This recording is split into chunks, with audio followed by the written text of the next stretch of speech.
সকাল হতে না হতেই বেরিয়ে পড়লাম গান্ধীকোটার দর্শনীয় স্থান দেখার জন্যে।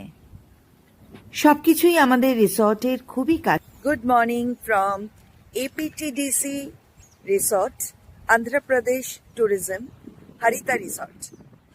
হরিতা রিসর্ট থেকে 100 মিটার এগোতেই চোখে পড়ল সেই দুর্গ কোটা, গান্ধীকোটা ফোর্ট।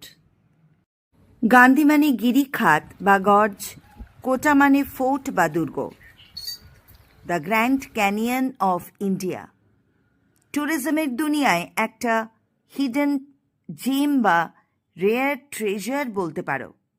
অন্ধ্রপ্রদেশের কাডাপা জেলার পেন্না নদীর ডান তীরে গান্ধীকোটা গ্রামটা অবস্থিত।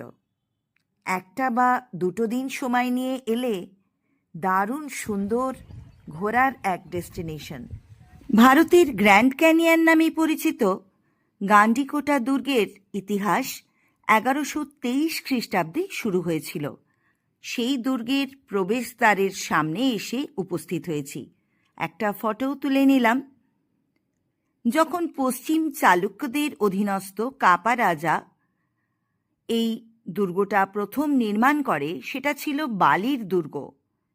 পেম্মাসানি নায়কদের অধীনে দুর্গটা আরও বিশাল আর দুর্ভেদ্য রূপ লাভ করে। পরবর্তীতে কাকাতিয়া, বিজয়নগর আর কুতুবশাহী রাজবংশের দুর্গ হিসেবে ব্যবহৃত হয়েছিল। এই দুর্গের চিত্তাকর্ষক লাল গ্রানাইট প্রাচীরের অভ্যন্তরে রয়েছে অনেক প্রাচীন স্থাপত্য, যা আমরা এক এক করে দেখব।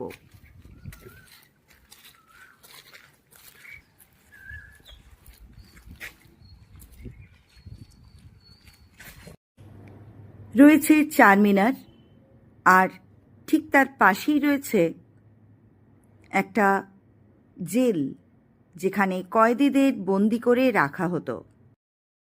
দুর্গ প্রাঙ্গণের ভেতরে রয়েছে অতি প্রাচীন মন্দির, বিজয়নগর স্থাপত্য শৈলীতে নির্মিত অসম্ভব সুন্দর খোদাই করা মাধবরায় মন্দির।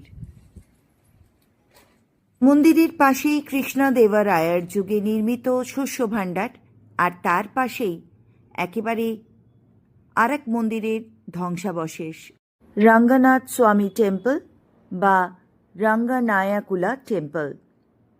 এই দুই মন্দিরের মাঝখানে রয়েছে জামা মসজিদ, যা ধর্মীয় বৈচিত্র্য প্রদর্শন